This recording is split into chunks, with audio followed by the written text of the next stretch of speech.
وہ تاریخی پس منظر یاد دلاتا ہے کہ جس کو ہمیں یاد کرنا چاہیے. ہمیں یاد کرنا چاہیے کہ یہ مہینہ جیسے شروع ہوتا ہے تو اسلام کا ایک بہت بڑا علم بردار، اسلام کا سپہ سالار، جس کو اللہ کے نبی صلی اللہ علیہ وسلم نے اللہ تبارک و تعالی سے اپنی دعاؤں میں مانگا کہ اے اللہ مجھے مکہ کے اندر جو 2 عمر ہے ان 2 عمر میں سے ایک عمر مجھے عطا فرما دے. امیر المؤمنین عمر فاروق رضی اللہ تعالی عنہ اپنے ایمان لانے کا واقعہ بیان کرتے ہیں کہ جب میں ایمان اور اسلام میں داخل ہوا تو میں اسلام لانے والا 40واں آدمی تھا.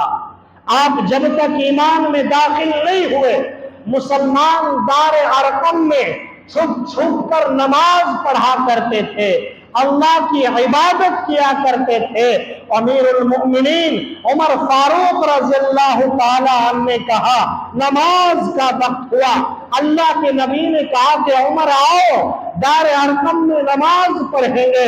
عمر فاروق نے کہا کہ اللہ کے نبی اگر ہم حق پر ہیں ہم چھپ کر نماز کیوں پڑھیں؟ ہم کھلم کھلا اعلانیہ حرم شریف میں بیت اللہ شریف میں اللہ تبارک و تعالیٰ کے لیے نماز پڑھیں گے.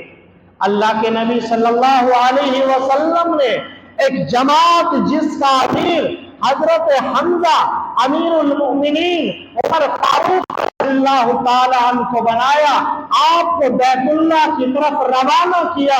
کفار نے جب دیکھا کہ عمر فاروق اس جماعت میں شامل ہو چکا تو غم کا پہاڑ ٹوٹ گیا، وہ بڑے رنجیدہ اور غم زدہ ہو گئے.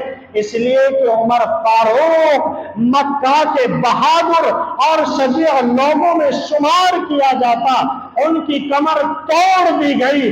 تو اس وقت میں اللہ کے نبی صلی اللہ علیہ وسلم نے عمر کا نام فاروق رکھا کہ فاروق وہ لقب ہے جو اچھائی اور برائی کے درمیان فرق پیدا کرنے والی ذات ہے. لیکن یکم محرم الحرام کا جیسے ہی سورج طلوع ہوتا ہے اللہ کے نبی صلی اللہ علیہ وسلم کا اسلام کا یہ بہادر شخص یکم محرم الحرام کو اس دنیا فانی کو رخصت کہہ کر چلا جاتا ہے. آپ 26 ذی الحجہ فجر کی نماز میں اللہ اکبر کہہ کر الحمد شریف پڑھ کر لوگوں کی امامت کر رہے ہوتے ہیں. مسجد نبوی میں تشریف فرما ہے، پہلی رکعت کی آپ نے قرات شروع کی ہے اور وہ لولو فیروز نام کا منافق اور مجوسی آتا ہے، آپ پر فوراً حملہ کر دیتا ہے، آپ کے پیٹ پر زخم ڈال دیا جاتا ہے، آپ کے پیٹ سے خون بہہ جاتا ہے، آپ مصلی پر کھڑے ہو جاتے ہیں، آپ مصلی پر لیٹ جاتے ہیں، زخم کتاب نہ لاتے ہیں، آپ مصلی پر گر پڑتے ہیں، بے تحاشا خون بہہ دیا جاتا ہے. وہ بھاگنے کی کوشش کرتا ہے لیکن صحابہ کرام نے نہ اپنی نماز کی جماعت کی نیت توڑی ہے اور اتنی مضبوط نیت باندھ کے رکھی ہے کہ وہ آدمی جب آگے سے صفوں کو چیرتا ہوا پیچھے کی طرف بھاگنے کی کوشش کرتا ہے تو اس قدر جوش اور جذبے سے اتنی مضبوطی کے ساتھ میں سب بندھی ہوئی تھی کہ آپ نے کسی نے نیت نہیں توڑی لیکن اس کی ہمت یہ نہ ہو سکی کہ وہ ہاتھ بندھے ہوئے آدمیوں کو بھی سب سے علیحدہ کر سکے. وہ نقاب پوش ہو کے آتا ہے تاکہ میرا چہرہ کوئی نہ دیکھ سکے. جب اس نے دیکھا کہ میں جماعت کو نہیں چیر سکتا، میں مسجد نبوی سے باہر نہیں جا سکتا، وہ بھی اپنے اوپر خنجر سے حملہ کر لیتا ہے اور خود بھی وہی خودکشی کر کے جہنم رسید ہو جاتا ہے. یہ واقعہ 26 ذی الحجہ کا ہوتا ہے. آپ کا علاج و معالجہ شروع کیا جاتا ہے اور عمر فاروق تاریخ اسلام میں کوئی چھوٹا موٹا نام نہیں ہے. عمر فاروق تاریخ اسلام میں یہ ایک بہت بڑا نام ہے۔ اللہ کے نبی نے فرمایا انا لا ادری ما بقائی بکم فاقتدوا بالذین من بعدی ابی بکر وعمر، کہ میرے دنیا سے چلے جانے کے بعد اگر تمہیں کسی کی اقتداء کرنی ہے، اگر تمہیں کسی کی اتباع کرنی ہے تو وہ ابو بکر اور عمر فاروق کی اقتداء کرنی ہے۔ اور صرف یہی نہیں، عمر فاروق نے صرف زمین پر اپنا نام نہیں کمایا، آسمان پر بھی عمر فاروق نے اپنا نام کمایا۔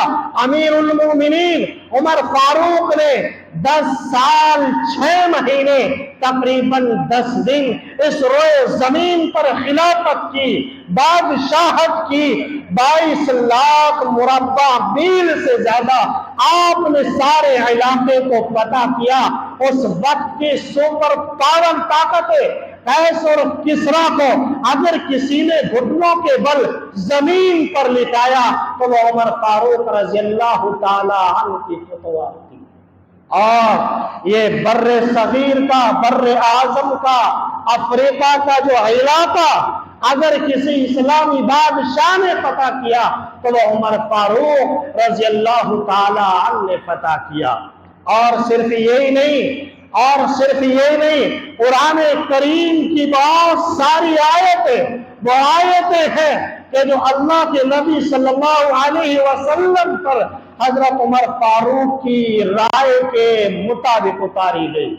آپ لوگ جنہوں کو اللہ تبارک و تعالی نے حج کی توفیق عطا کی ہے اور دعا کرتے ہیں کہ اللہ ہم تمام کو حج کی توفیق عطا فرمائے، تو بیت اللہ شریف کے پاس ایک جگہ ہے جس کو مقام ابراہیم کہا جاتا ہے۔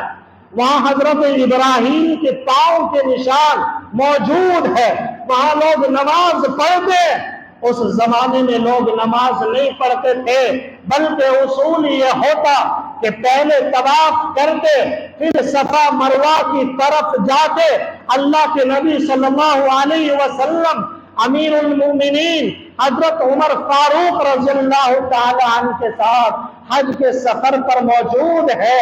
آپ نے طواف کیا، بغیر نماز پڑھے ہوئے صفا مروہ کی طرف چلتے ہیں۔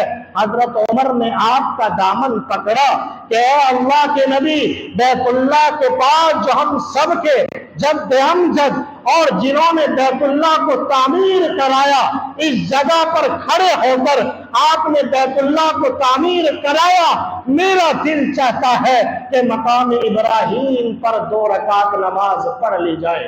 اللہ کے نبی نے فرمایا نہیں، یہ حکم ہمیں ابھی تک اللہ کی طرف سے نہیں ملا، اس لیے ہم نماز نہیں پڑھ سکتے۔ اللہ کے نبی بغیر نماز پڑھے ہوئے وہاں سے نکل رہے تھے، فوراً اللہ کی طرف سے وحی آ جاتی ہے وَاتَّخِذُوا مِن مَقَامِ إِبْرَاهِيمَ مُصَلًّى، اے نبی جاؤ اور مقام ابراہیم پر 2 رکعت نماز پڑھ کے ہو۔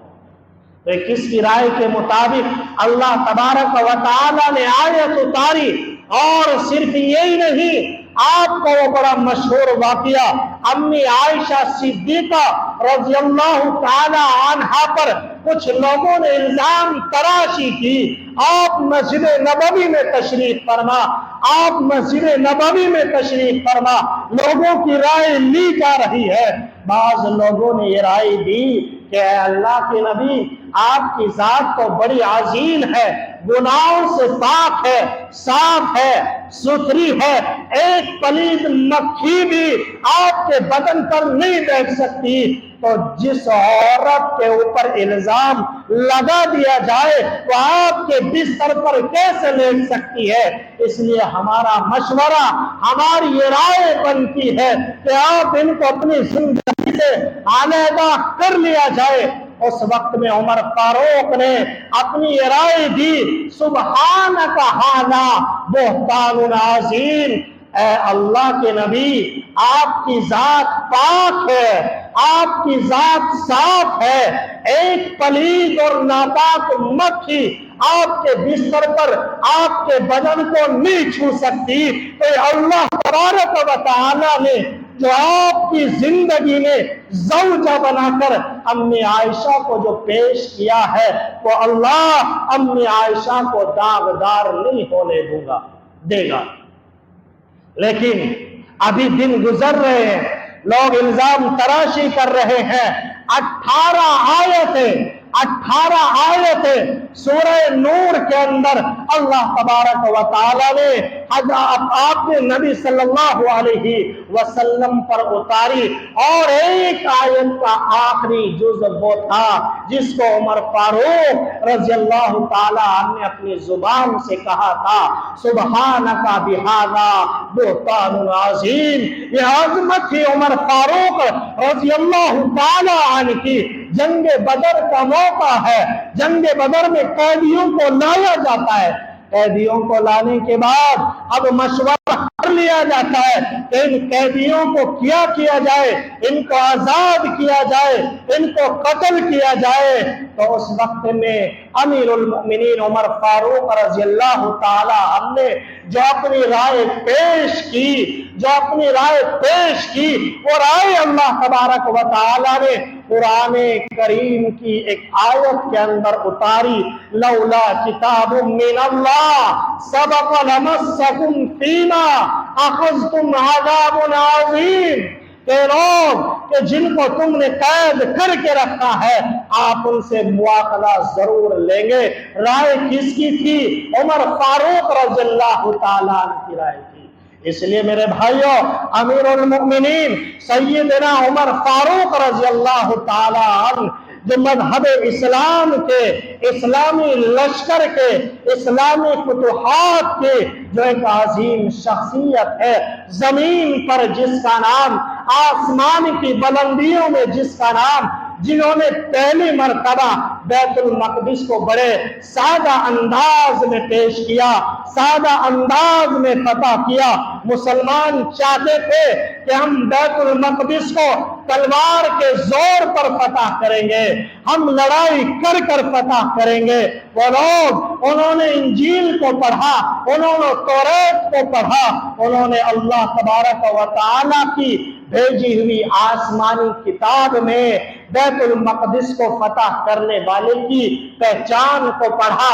آپ کو بلایا گیا، فلسطین آپ جاتے ہیں، آپ ایک گھوڑا لے کر کے جاتے ہیں۔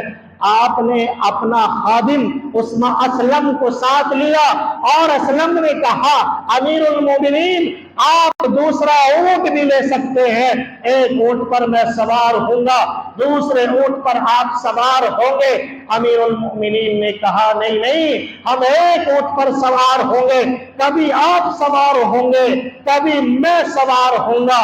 آپ فلسطین پہنچتے ہیں، اتفاق ایسا ہوتا ہے کہ جیسے فلسطین میں داخل ہوتے ہیں تو اونٹ پر بیٹھنے کی باری آپ کی نہیں، آپ کے خادم اسلم کی آتی ہے۔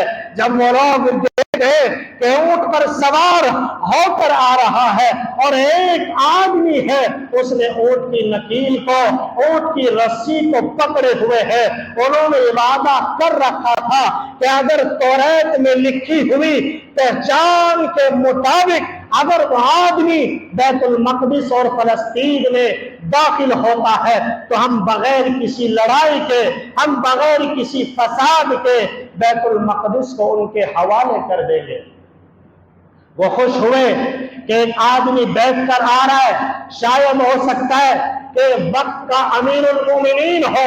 مسلمانوں نے دیکھا، آپ کا استقبال کیا کہ امیر المومنین پیدل آ رہے ہیں، ان کی آنکھیں پھٹی کی پھٹی رہ گئی اور فوراً بغیر کسی لڑائی اور جھگڑے کے بیت المقدس کو آپ کے حوالے کر دیا کہ ہم نے اپنی آسمانی کتاب تورات میں پڑھا تھا کہ ایک سادہ مزاج بادشاہ جس کی سلطنت ایک بڑے خطے پر ہوگی، جب وہ بیت المقدس کو فتح کرنے کے لیے آئے گا اس کے پاس سواری نہیں ہوگی،